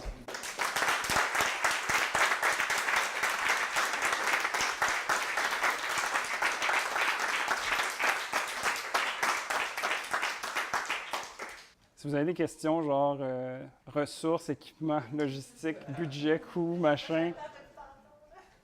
Fait que je suis tout oui. Là. Je sais qu'on a dépassé le temps, mais tu sais, si vous voulez. En coquillage, je les aurais annoncés. C'est vrai, j'en ai même pas parlé, c'est vrai. La grosse coquille m'a été donnée par Simon, en fait. Il l'a trouvé. La tradition veut que tu vas la ramasser à Fistera, qui est la fin du monde. À l'époque, c'était pour dire que tu avais fait le chemin de Compostelle. C'était quand tu étais un pèlerin au Moyen Âge, tu allais jusque là-bas, tu ramassais un coquillage, puis tu revenais chez vous à pied.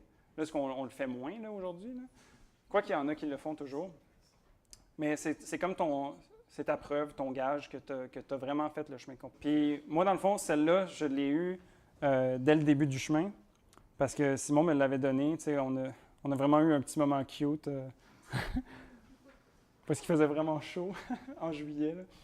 Puis il m'a dit que dans le fond, ça c'est sa coquille à lui qu'il a ramassée à la fin de son chemin à lui. Puis il me l'a donné au suivant, dans le fond, pour que je puisse l'avoir sur mon sac parce que les pèlerins à Compostelle, on a toutes une coquille sur notre sac pour dire qu'on est des pèlerins. Fait que ça représentait vraiment beaucoup pour moi, ce symbole-là. Puis moi, ce que j'ai fait en échange, c'est qu'une fois rendu à Fistera, j'ai ramassé une coquille pour lui donner, en fait, pour qu'on puisse avoir pour que lui aussi ait le droit d'avoir sa coquille à la fin du chemin. T'sais. L'autre, en fait, qui est plus petite, c'est parce que, étant donné que je marchais pour beaucoup de gens, 8 personnes, j'ai ramené une coquille du chemin pour chacune de ces personnes-là, pour symboliser que leur chemin aussi avait été fait. Oui? Ben, en fait, là, j'ai trouvé une des questions, mais la dernière, en fait, qui me chicote, est-ce que tu peux faire le chemin avec quelqu'un d'autre? Tout à fait. Tu comprends ce que je veux dire? Tout à fait. Je crois que ça serait en fait un vraiment beau voyage, genre, mettons, pour faire une lune de miel. Tu sais, genre, comme pour vivre une expérience, comme unique avec quelqu'un que t'aimes. J'ai vu du monde, qui l'ont fait en famille. Tu sais, la petite personne de 2 mois que j'ai vue, là, elle marchait, puis c'était 2 parents avec 4 enfants qui faisaient du camping. Fait que, tu sais, ça doit être... Leur expérience de Compostelle doit vraiment être différente de la mienne, mais en même temps, l'expérience est universelle, tu sais, fait que c'est leur perspective qui est complètement différente. J'ai vu des gens la marcher en couple, en groupe organisé. La chose que moi, je trouve qui est peut-être plus intéressante de la marcher seule, c'est que tu peux aller à ton rythme. Tu sais, à refaire le chemin de Compostelle, de un, j'aurais pas de date de retour fixe. Moi, j'avais besoin de retourner le 29 octobre, j'avais un billet d'avion, tu sais. Fait que je ferais pas ça, puis je prendrais plus le temps. De un, marcher plus lentement, puis de deux, si j'ai envie de rester une journée de plus à telle place parce que j'aime l'ambiance de la ville, me permettre de le faire. Ce que ça veut dire, tu sais, il n'y a pas de mauvais choix, là, dans le sens, moi, j'ai réussi à vivre des expériences avec des gens pendant longtemps parce qu'on se suivait, tu sais. Si tu fais cette coupure-là dans le temps, forcément, les gens que tu chéris, peut-être qu'eux, ils continuent. Ou eux, ils décident d'arrêter. Fait que ça fait partie du chemin, tu sais. Il y avait une question, je sais, juste avant. Je vois 3 diplômes. Est-ce que c'est 3 diplômes à toi? Oui, c'est 3 diplômes à moi. Donc, le premier que je vous ai montré, c'est la Compostela, qu'on appelle, qui est la preuve officielle que j'ai fait le chemin. Avec raccourci. Avec raccourci. Ensuite, tu as, je crois qu'on l'appelle la Fistera, l'accréditation de Finistère pour être rendu jusqu'à la fin du monde. Puis, tu en as une aussi pour Mouchia, qui est comme ça. Puis sinon, un truc que moi je trouve qui est beaucoup plus valable comme souvenir, c'est la crédentiale. C'est le passeport genre, que tu suis tout le long, puis c'est tous les endroits où est-ce que tu as arrêté pendant le chemin. C'est soit des gîtes, des restaurants que tu as trouvé intéressants, des boutiques, n'importe quoi. Tout le monde a genre un tampon. Bon, on appelle ça des tampons, pas des étampes. Une étampe pour eux, ça fait pas de sens. Puis c'est ça, c'est comme juste... Quand je regarde ça, je suis capable de dire « Ah oui, je me rappelle exactement où est-ce que j'étais à ce moment-là, ou quelle histoire se rattache à ça. » Puis pour moi, ça, c'est un plus beau souvenir qu'un diplôme. Gabriel, je suis un petit peu intrigué par la façon de gérer les douleurs ou les difficultés physiques ou corporelles. Tu as des ampoules, tu as fait une tendinite. Comment tu le vivais? Et est-ce que c'était un obstacle? Est-ce que ça donnait envie de démissionner? Comment tu en prenais soin? OK. C'est beaucoup de questions en même temps, mais c'est tout regroupé sous le même chapeau. C'est des défis que le chemin te propose. C'est le même que je l'ai vu, moi, tu sais. Les ampoules, tout le monde a une façon de régler les ampoules. Je te jure, j'ai dû entendre 50 façons différentes de gérer les ampoules. Il y en a une qui marche pour toi, puis c'est elle que tu partages après, tu sais. Est-ce que ça donne envie d'arrêter? Dans mon cas, non. Mais j'ai vu des gens qui avaient la plante des pieds en ampoule. Tu sais, fait que genre, Ou des gens que c'était à vif. Genre, tu sais, comme il y a des pansements qui existent que. c'est un pansement, mais genre, ça finit par genre, devenir ta peau. Puis il y en a qui savent pas qu'il faut l'enlever, qu'il faut pas l'enlever. fait que tu sais, ça tire. Tu vis ce que tu as vu sur le chemin, hein? C'est le même que je disais ça. Sinon, pour ce qui est genre de la tendinite, pour moi, tu sais, j'étais bien content que ça m'arrive à la fin. J'ai rencontré une personne qui, lui, avait eu des tendinites à répétition. Il était rendu à son jour. Je pense que ça faisait genre comme 6-7 semaines qu'il marchait, puis il était parti de la même place que moi. Fait que j'étais comme, my God, t'as donc même marché lentement, mais c'est parce que lui, il devait s'arrêter pendant des semaines complètes. Genre repos complet, tu sais, genre alité, puis genre boire de l'eau beaucoup, tu sais. Moi, j'ai beaucoup travaillé en prévention, tu sais, je venais voir ma chiro, j'ai été massé, j'ai appris comment masser mes pieds. J'ai utilisé de la crème, il y a une crème NOC qu'on appelle, que genre, cette crème-là, ça t'aide à renforcer ta peau. Il y en a qui disent, prends un citron, puis genre, frotte tes plantes de pied, machin. Tout le monde a quelque chose, tu sais. Fait que... Puis c'est ça, tu fais juste... tu le gères comme tu as besoin de le gérer, tu sais. Si tu vois que tu n'es plus capable d'avancer, ben c'est peut-être un message que tu as besoin de t'arrêter, tu sais, puis d'accepter ça. Je vois vraiment ça comme du côté symbolique, tu sais, puis après ça, comment tu veux aborder la problématique dépend de toi. Moi, mettons la tendinite, j'avais vraiment dans l'idée d'arriver genre à une date précise, puis genre je savais que j'avais mon billet d'avion, puis que si je voulais marcher jusqu'à Fistera puis Mouchia, j'avais besoin d'arriver tout à l'heure. J'étais très calculateur, tu sais. Fait que là, moi, ce que j'ai fait, c'est, j'étais allé à une pharmacie, puis j'ai dit, en espagnol, genre, tu sais, comme anti-inflammatorio, puis acheter une attelle, puis genre... quand ça descendait, ben je marchais. Parce qu'au début du chemin, là, les pentes descendantes, c'est ce que j'adorais le plus. Je me sentais comme un enfant. Je courais. Tu sais, genre des dénivelés de 300 mètres sur 1 kilomètre, genre comme, ouais, on court, genre, on a du fun. J'avais l'impression d'être à vélo tellement que j'allais vite. Mais à la fin, je me sentais un petit peu plus pète là, avec mon affaire, là, tu sais, comme, où est-ce que chaque pas devenait comme... douloureux comme c'est pas possible, tu sais. Fait que c'est vraiment comme d'apprendre à se respecter puis à suivre son corps aussi parce qu'il y a beaucoup de messages qui viennent à travers ça. Est-ce qu'il faut prévoir un gros budget? Moi, j'ai prévu... Bien, ça dépend comment tu veux le faire. Il y a moyen d'être... Il y a des gens, encore aujourd'hui, qui le font pauvres, dans le sens qu'ils partent avec aucun argent puis ils demandent l'aumône pour manger, pour se loger puis pour se laver, tu sais. Fait que si tu le fais, mais ça c'est l'extrême.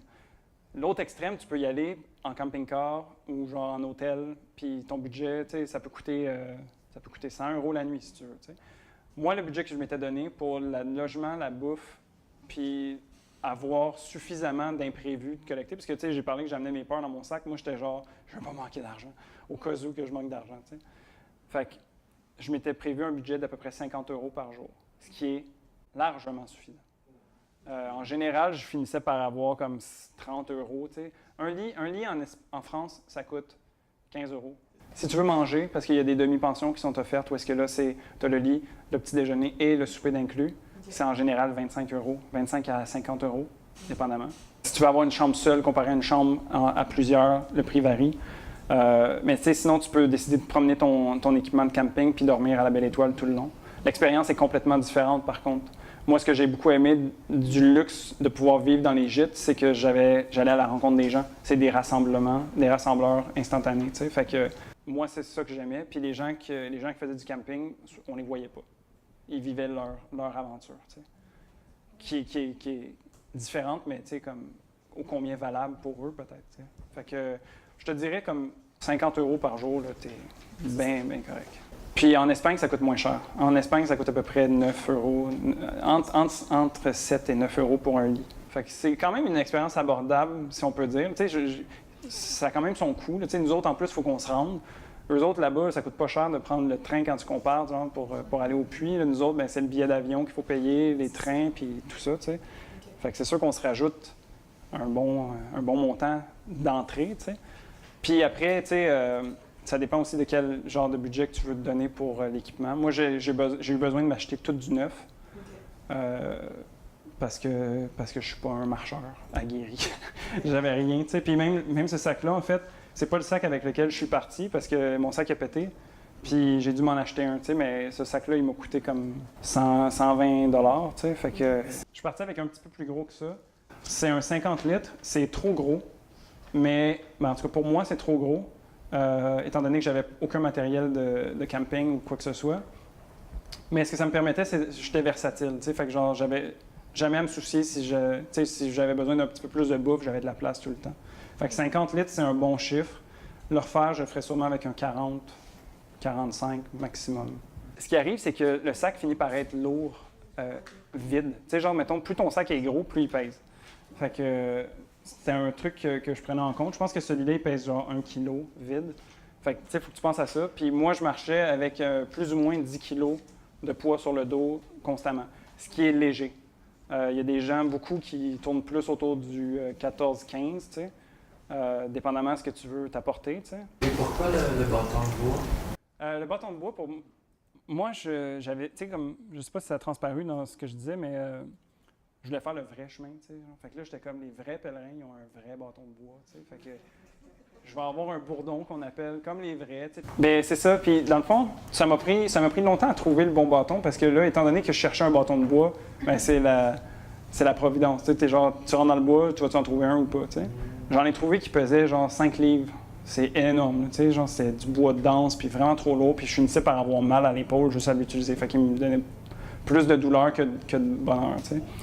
Puis au final, celui que moi j'ai trouvé, c'était un arbre qui était tombé. J'ai cassé un bout.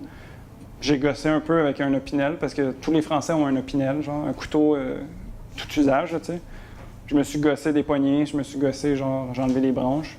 Puis, tu sais, pourquoi je dis que ça a été un compagnon puis un support, c'est que, tu sais, oui, je m'en servais comme support, puis il était quand même léger, puis à la bonne taille, puis tout ça. Mais aussi, tu sais, moi, j'avais comme l'idée de le rendre beau. Tu sais, j'ai vraiment comme pris le temps de travailler beaucoup. C'est les parties orangées, tu sais, où est-ce que j'ai vraiment désécorcé le bois. Puis ça, je faisais ça parce que j'aimais pas, c'est une anecdote, là, mais j'aimais vraiment pas marcher à la pluie. C'était quelque chose que je redoutais, genre, comme c'était pas possible. Fait que j'étais vraiment content d'avoir eu, genre, comme juste 2 jours de pluie dans toute mon aventure. Mais ces jours-là de pluie ou de petite brume, ça rendait mon bâton mou, tu sais, fait que genre je le gossais à longue parce que j'avais un fini que je voulais avoir dans mon bâton, tu sais. Fait que ça me permettait genre de passer le temps, tu sais, puis le midi, des fois, quand j'arrêtais, juste pour décanter puis me reposer, tu sais, juste de gosser ton bois, tu sais, gosser ton bâton, là, ça, je trouvais que c'était une expérience le fun. À le refaire, par contre, je prendrais des bâtons, sûrement, parce que l'avantage que les bâtons ont, c'est ça va t'aider à te stabiliser en montée, en descente. Ça t'enlève à peu près 2 kilos, genre 4 livres et demi dans ton sac. Ce qui est quand même pas mal, tu sais, considérant que c'est genre 1/5 de mon poids de sac. Fait que, Pourquoi tu dis que ça enlève du poids dans le sac? parce que ton poids est plus réparti. Moi non plus, j'étais comme pas sûr, mais je l'ai essayé. Puis tu sais, t'as l'impression que ça te propulse vers l'avant parce que tu sais comment tu l'utilises, c'est comme un peu comme si tu te poussais avec, là. Fait que ça enlève du poids de ton sac virtuellement. Quand tu marches, le choc aussi. Oui. Globalement, c'est un bon outil à avoir. Au début, j'étais comme, oh, ça a l'air d'être un peu, tu sais, un truc de sport, genre, ou un attrape-truc, mais non, tu sais, à le refaire, sûrement que j'investirais. Je connais un monsieur qui s'entraînait pour justement faire la compostelle. Et il s'entraînait, il marchait toujours avec le même. Il y avait comme un genre de banc. Et à chaque jour, là, il marchait un peu pour que son pied soit bien dedans. Les corps. Ouais. C'est toujours avec le même soulier. Oui, moi, j'ai décidé de marcher tout le long avec des bottes. Ils sont quand même vraiment cool, ces bottes-là. Ils sont véganes. Puis ils sont légères. Puis je les ai pas cassées. Moi, j'ai vraiment pas été un pèlerin bon pour le début. Tu sais, oui, je faisais plein de trucs on the side, genre les voies de Kiro puis tout ça, là, tu sais, mais marcher en tant que tel, je l'ai pas fait tant que ça.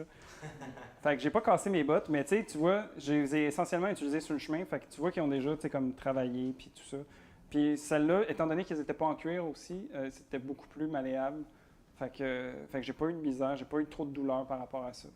Mais oui, de marcher au préalable, ça peut faire du bien. Puis le truc du citron, là, sous la plante des pieds, c'est 1 mois avant de faire le chemin qu'il faut que tu fasses ça. Fait que c'est comme tu prépares physiquement ton corps à l'effort. Mais non, ça, Merrell, c'est des super bonnes bottes. Puis ils sont pas trop dispendieuses. Là, Mais le citron, c'est fait quoi? Je sais pas. C'est dans la tête peut-être que ça se passe.